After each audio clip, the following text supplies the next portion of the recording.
Alright, Flat Rate Mechanic here again. In this video I wanted to go over a couple deceptive car salesman tactics that you want to look out for. First thing I noticed on this car, you can see the bumpers have been repainted. The way you can tell is you can see how orange peeled this is right here versus the original paint. You can see it's nice and smooth. And then you look at the bumper and it's all, you can see sand and scratches and you can see the orange peel. So if you see stuff like this, then you definitely pops up the question of what were they hiding and why did they paint it. So there was obviously some front bumper damage. It may have just been some scratches or whatnot, but as we look farther into this touch-up paint, you can see over here we have some pretty heavy Bondo and some more spray paint, and that's on the rear quarter. You can always tap on it too to see if it's Bondoed, but this not only was this Bondoed, but it was done pretty poorly.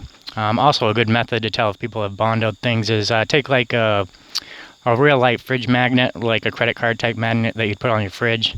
You can put a paper towel over it or something like that to avoid scratching the paint, and just run it along the body to see if there's any body filler.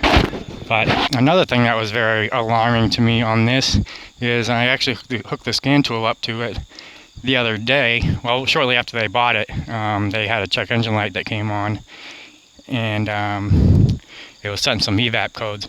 So I'm willing to bet that they actually cleared that check engine light prior to selling the vehicle. I will leave a video link right up here where you can check monitors to see if that light's been cleared before. So this car was definitely touched up real quick to make a quick flip, but definitely some things you want to look out for. As you can see here, the Bondo is actually cracking. The bumper support has nothing to hold on to, and it just looks like they did a real quick cover-up job and they cleared the check engine light. So I'll also leave that video link in the description below. You're definitely going to want to check to see if that light's been cleared before purchasing any vehicles, because on this one I believe it had some evap codes, and chances are it's probably due to rust. It's probably got some rusty lines. Brake lines are rusty. So hope this video was helpful. If it was, be sure to hit the thumbs up button and subscribe to the Flat Rate Mechanic. Thanks.